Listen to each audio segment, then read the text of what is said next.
Hi friends, welcome to పెండమ్స్ kitchen.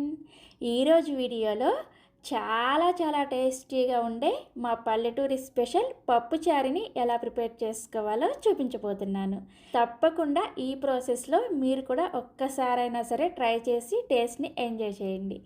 So ఇక ఏమాత్రం ఆలస్యం చేయకుండా సింపుల్గా ప్రిపేర్ చేసుకునే పల్లెటూరి పప్పుచారుని ఎలా ప్రిపేర్ చేసుకోవాలో వీడియోలోకి వెళ్ళి చూసేయండి. ఈ పప్పుచారుని ప్రిపేర్ చేసుకోవడం కోసం నేను ఇక్కడ రైస్ కుక్కర్ కప్పుతో 1 కప్పు కందిపప్పును తీసుకున్నాను. ఇవి వచ్చేసి 100 గ్రాముల వరకు ఉంటాయన్నమాట. ఈ కందిపప్పుని 2-3 సార్లు శుభ్రంగా కడిగేసి నీళ్ళన్నీ కూడా తీసేసి ఈ కందిపప్పుని కుక్కర్లోకి వేసుకోండి.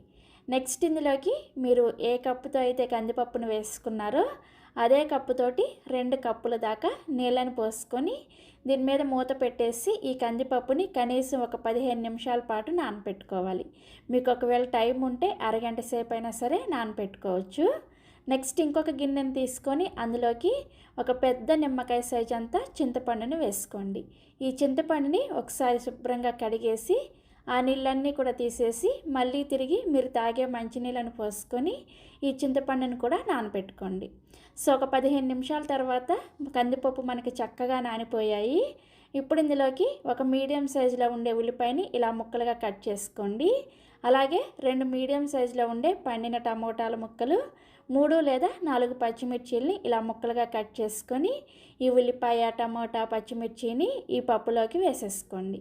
నెక్స్ట్ ఇందులోనే ఒక రెమ్మ కరివేపాకుని, అలాగే 1/2 టీ స్పూన్ దాకా పసుపు, 1 టీ స్పూన్ దాకా కారాన్ని వేసుకోండి. మీరు ఒకవేళ కారం ఎక్కువగా తింటే ఇంకొక 1/2 టీ స్పూన్ వరకు పెంచుకొని కూడా వేసుకోవచ్చు.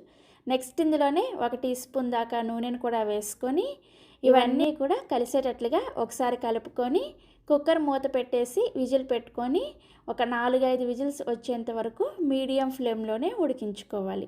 మీరు కందిపప్పుని ఎక్కువసేపు నానపెట్టుకుంటే మనకి పప్పు తొందరగా ఉడికిపోతుంది అనమాట. ఒకవేళ మీకు టైం లేకపోతే కందిపప్పు నానపెట్టకుండా కూడా చేసుకోవచ్చు. సో ఇక్కడ నేను కుక్కర్ 5 విజిల్స్ వచ్చి విజిల్కున్న ఆవిరి మొత్తం కూడా పోయిన తర్వాత మూత తీసి మీకు చూపిస్తున్నాను. చూసారా, మనకి పప్పు చక్కగా ఉడికిపోయింది కదా. ఇప్పుడు ఇందులోకి మీ రుచికి సరిపడా ఉప్పుని వేసుకొని ఈ పప్పుని పప్పు గుత్తితో ఈ విధంగా బాగా మెదుపుకోండి. మనకి పప్పు చారు చేసుకునేటప్పుడు పప్పు పలుకులుగా లేకుండా బాగా మెత్తగా మెదుపుకున్నారంటే పప్పు చారు చిక్కగా ఉంటాయి అన్నమాట. లేదంటే కొంచెం అక్కడక్కడ పలుకులుగా మెదుపుకున్నా కానీ నో ప్రాబ్లం. పప్పుని ఈ విధంగా మెదిపిన తర్వాత ఇప్పుడు ఇందులోకి మనం ముందుగా నానబెట్టుకున్న చింతపండు ఉంది కదా, ఆ చింతపండుని గట్టిగా పిసికేసి ఈ చింతరసాన్ని ఈ పప్పులోకి వేసుకోండి. ఇలా చేయి అడ్డం పెట్టి వేసుకున్నారంటే చింతపండు అనేది పప్పులో పడకుండా ఉంటుంది అనమాట. ఇది జస్ట్ కొత్తగా వంట నేర్చుకునే వాళ్ళ కోసం చెప్తున్నాను. సో ఈ విధంగా ఒకసారి చింతపండు రసాన్ని వేసుకున్న తర్వాత నెక్స్ట్ మళ్ళీ ఇదే చింతపండులోకి 1 గ్లాసు వరకు నీళ్ళని వేసుకొని మళ్ళీ ఇదే విధంగా చింతరసాన్ని తీసుకొని ఈ పప్పులోకి వేసుకోండి. ఇలా 2 సార్లు వేసుకుంటే చింతపండులో ఉన్న సారం అంతా వచ్చేసి మనకి చింతపండు పిప్పి మిగులుతుంది అనమాట. ఈ పిప్పిని పడేసేయండి. సో ఇలా చింతరసాన్ని వేసుకున్న తర్వాత ఒకసారి బాగా కలుపుకొని ఇప్పుడు ఇందులోకి పప్పుచారు కన్సిస్టెన్సీకి తగ్గట్టుగా 1 గ్లాసు నుంచి 1.5 గ్లాసుల వరకు నీళ్ళని వేసుకోండి. మీకు పల్చగా ప్రిపేర్ చేసుకోవాలనుకుంటున్నారో చిక్కగా కావాలనుకుంటున్నారో చూసుకొని దాన్ని బట్టి నీళ్ళని వేసుకోండి. సో ఇలా కావాల్సిన నీళ్ళని వేసుకొని పప్పుచారు కన్సిస్టెన్సీని అడ్జస్ట్ చేసుకొని ఈ కుక్కర్ని తీసుకెళ్ళి మళ్ళీ స్టవ్ మీద పెట్టేసి ఈ పప్పుచారుని బాగా ఒక 5-6 నిమిషాల పాటు మీడియం ఫ్లేమ్లోనే మరిగించుకోండి. సో మనకి ఒక పక్క ఈ పప్పుచారు మరుగుతూ ఉంటాయి. ఈలోపు మనం వేరొక స్టవ్ మీద పప్పుచారుకి కావాల్సిన తాలింపుని పెట్టేసుకుందాము. తాలింపు కోసం స్టవ్ మీద ఇలా తాలింపు గిన్నెను పెట్టుకొని అందులోకి 2 టేబుల్ స్పూన్ల దాకా నూనెను వేసుకొని వేడి చేసుకోండి. నూనె వేడైన తర్వాత ఇందులోకి 1 టీ స్పూన్ దాకా పోపు దినుసులను వేసుకోండి. ఆవాలు, మినపప్పు, పచ్చిశనగపప్పు అండ్ జీలకర్ర ఈ 4 కలిపేసి 1 టీ స్పూన్ వేసుకొని వీటిని లో టు మీడియం ఫ్లేమ్లోనే కలుపుకుంటూ కొద్దిగా వేయించుకోండి.